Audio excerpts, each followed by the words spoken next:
Holly Madison. Former Playboy model Holly Madison blasts Hollywood as dark place teeming with leeches. Holly Madison, a former Playboy model and one of Hugh Hefner's longtime girlfriends, left the Playboy mansion in 2008. After telling her story over the years, she's certain about one thing: Hollywood can be an evil place. There's definitely a dark underbelly, the 45-year-old told Fox News Digital. There's kind of an energy in Hollywood that I've felt ever since I moved here. There's this energy of when you're that young woman who steps off the bus from the Midwest or wherever you're from. There are leeches looking to take advantage of and destroy you and use you everywhere, the mother of two added. And I'm not just talking about rich, powerful people. I'm talking about pimps on the street. I'm talking about people trying to bait and switch and get girls involved in sex trafficking. It's really everywhere here. I saw it firsthand when I moved here at 19. On Monday, Madison is kicking off Season 3 of Investigation Discovery's ID true crime series, The Playboy Murders, which explores high-profile tragedies and crimes associated with the iconic magazine brand. Looking back, Madison said she felt Hollywood's darkness right away. It's almost ironic because I felt like Playboy, when I moved into the mansion, felt kind of safe in a way, even though there were all these things going on that I hated and didn't like, said Madison. It felt like almost the sanitized corporate version of sexuality. But it felt a lot safer to me to be living in this big, guarded house than to be out driving around in my car that's ready to break down, struggling to make ends meet, and people approaching you on the street. I thought I was going to end up like the Black Dahlia or something, Madison remarked, referring to one of LA's most notorious murder cases. I thought Playboy was my safe haven. Madison was 21 when she moved into the Playboy mansion. She made her exit at age 29 after wrapping The Girls Next Door, a reality TV series about Hefner's multiple girlfriends. In 2016, she wrote a memoir, Down the Rabbit Hole, alleging years of verbal and emotional abuse.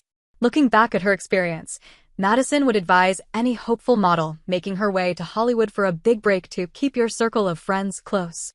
Hopefully, they can give you some level-headed advice, or let you know if something seems to be getting a little out of control, she advised.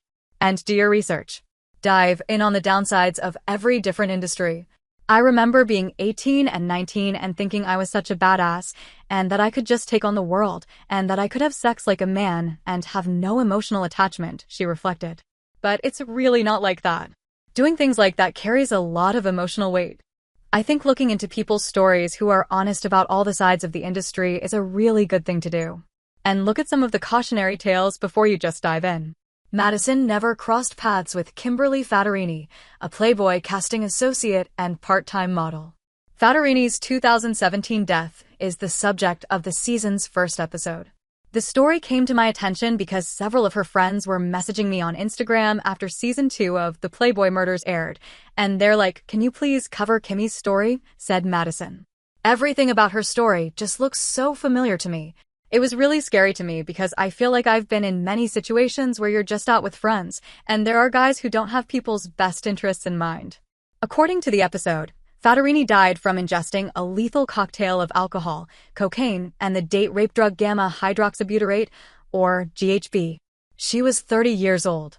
According to the episode, a wrongful death lawsuit filed by Fattorini's parents against former NFL linebacker Shawn Merriman, promoter Eli Webb, and model Monica Moss is pending.